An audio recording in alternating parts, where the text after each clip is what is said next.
Welcome to Infinity Reviews. So yeah! Woohoo! Oh, that's a great line. That is a great line. Eve!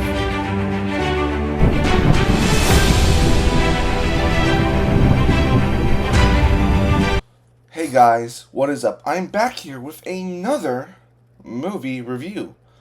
And this is my first one of 2024.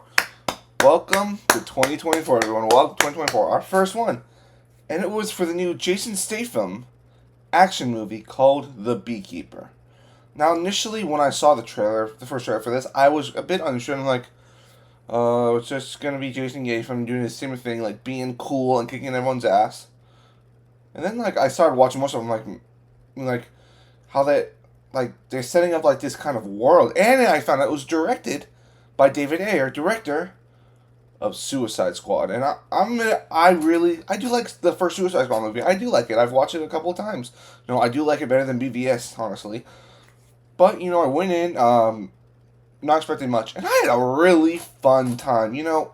This isn't the, like, serious, drama you're going to expect. It's Jason Statham. You're going in, you're rooting for Jason Statham because the people he's trying to take out are really, really bad people. They're like crypto scammers who, put a virus on the computer and they will try to hack you.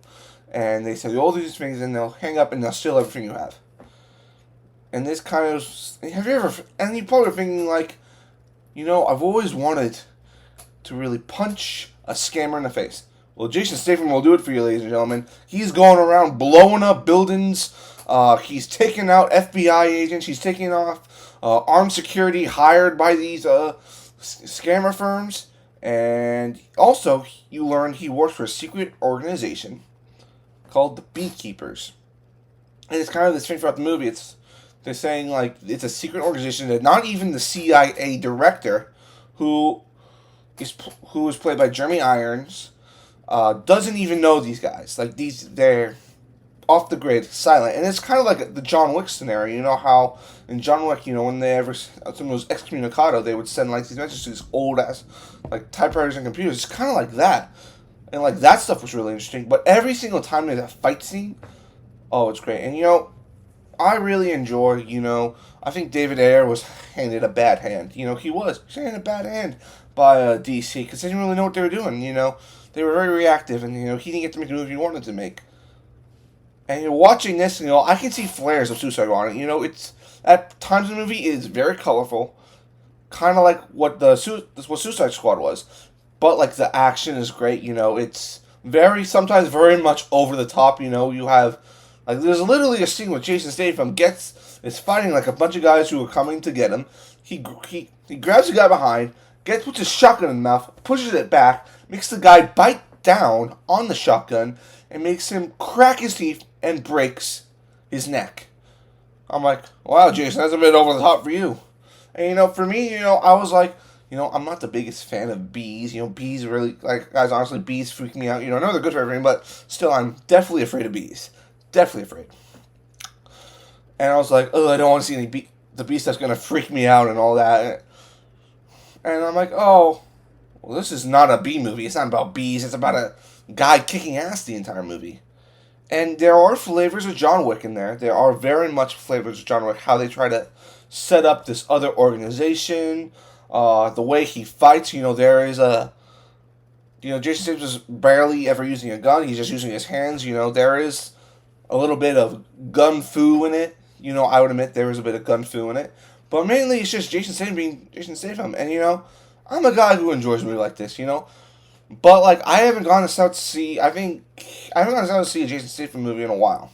Probably the last time I saw one was Fast X, but that's not really his movie. It's kind of more of like a minor character in those movies. And, like, he was in the Meg, like I said, just Fast X. Two movies that were very much unappreciated was like, oh, these are okay, I don't like Fast X. Those movies, like, weren't well received. People did not like them. And I think you go and see this movie, you guys would like it. I had a great time, and I'm not one who goes hating on movies unless I really, really am bored. But the entire time, I'm like really into this story. There's a few twists in there, that they throw in where it's like, oh my gosh, and like there's some of the twists did get me. One of the twists with Josh Hutcherson's character, I'm not going to say it, but I was like, oh my gosh, like what's going to happen? How's it going to end? And I'm like, wow. And it also kind of shows how corrupt our country always is and all that. But, if you just want a good time, if you just want to go to the movie theaters and watch Jason Statham beat the crap out of guys for an hour and 45 minutes, this is the movie for you. This movie for you. Now, I know this movie's not going to do great at the box office. Theater I was in, I went to see it in IMAX. Very empty theater. Not a lot of people. But, I think this would be a very good streaming movie when it does eventually come out in a few weeks. It is not going to stay in theaters long. But I would give this movie, I'm going to give it a 7.5 out of 10. 7.5. It did get like 62% on Rotten Tomatoes, which I'm like, oh, that's not bad. That's kind of more than half the critics like it, so that's pretty good. But it's a great time. It's a lot of fun. There's action, there's a mystery in there. So I highly recommend you guys go see The Beekeeper. And thank you guys so much for watching this video. Please make sure you like and comment on the video and subscribe to the channel. And I'll see you next time.